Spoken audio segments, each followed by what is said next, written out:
Hello to all the warriors and champions, welcome back to Padhaku Mohalla YouTube channel. दोस्तों, पिछली video में हमने जाना दुनिया की सबसे पुरानी बीमारी लेप्रेसी यानी कि कुष्ठ रोग के बारे में, जो कि दाग धब्बों से संबंधित है। शरीर के कुछ दाग साधारण हो सकते हैं, लेकिन अगर ये दाग लेप्रेसी या कुष्ठ रोग से संबंधित हुए तो ये धीरे धीरे आपके शरीर की संवेदना को मिटा सकते हैं और इसी वजह से इसका नाम सुनते ही डर लग जाता है। परंतु ये जो रोग है ये डरने वाला नहीं, समझने वाला रोग है।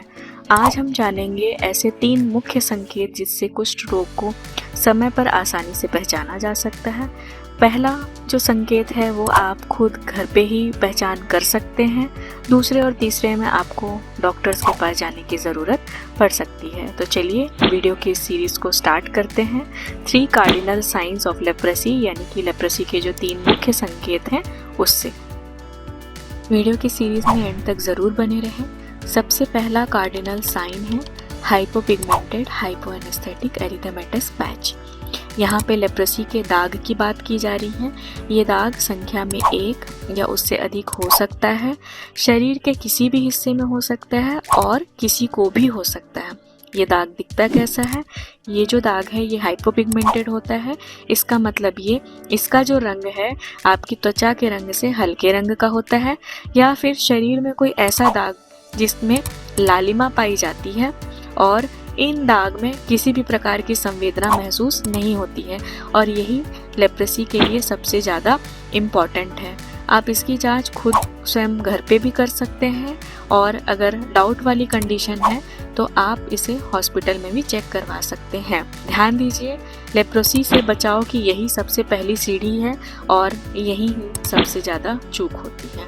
लेप्रेसी का दूसरा कार्डिनल साइन है thickening of peripheral nerve. Leprosy यानी कि कुष्ठ रोग जो है वो त्वचा के साथ साथ तंत्रिका को सबसे ज़्यादा प्रभावित करती है। इसमें तंत्रिका यानी कि नसों का जो साइज है वो काफ़ी ज़्यादा बढ़ जाता है।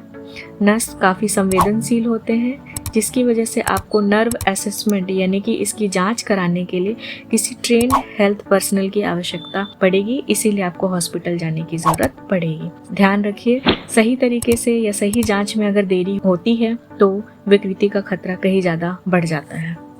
लेप्रेसी का तीसरा कार्डिनल साइन है स्लिट स्किन स्मीयर टेस्ट। ये एक प्रकार का लैब टेस्ट है जिसमें पेशेंट के स्किन का सैंपल लिया जाता है कुष्ठ रोग की पहचान करने के लिए। साथ ही बैक्टीरिया की प्रेजेंस और लोड के आधार पर लेप्रेसी के टाइप को डिफाइन किया जाता है।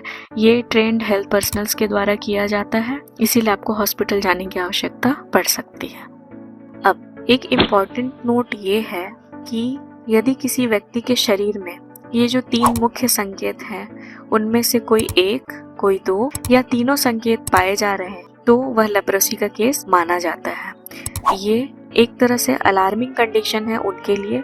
उनको हॉस्पिटल जाना चाहिए, सही तरीके से जांच करानी चाहिए और डॉक्टर के कंफर्मेशन के बाद डॉक्टर की सलाह से उन्हें उपचार लेना चाहिए। लेप्रेसी के बारे में उनको जानना ज़रूरी है जिनको लेप्रेसी नहीं है, साथ ही उनको भी जानना ज़रूरी है जिनको ये रोग है। अगर आप अभी तक इस वीडियो सीरीज़ में बने हुए हैं तो कॉन्ग्रेचुलेशन, आप उन 5% लोगों में से हैं जो सबसे ज़्यादा सजग और जागरूक हैं लेप्रेसी डिजीज़ को लेकर के। अब सवाल ये उठता है कि अगर इन 3 कार्डिनल साइन, ये जो 3 मुख्य संकेत हैं, ये किसी भी रीज़न से समय पर पकड़ में ना आए तो क्या होगा? शरीर में किस प्रकार के बदलाव आएंगे? कितना नुकसान हो सकता है? जानने के लिए वीडियो की नेक्स्ट सीरीज में बने रहें। आज की जानकारी अगर आपको अच्छी लगी हो या चैनल पर नए आए हो तो चैनल को लाइक शेयर सब्सक्राइब जरूर करें। बेल आइकन को प्रेस कर दें ताकि नोटिफिकेशन आपको मिलती है। Thank you for watching. मिलते हैं नेक्स्ट वीडियो में।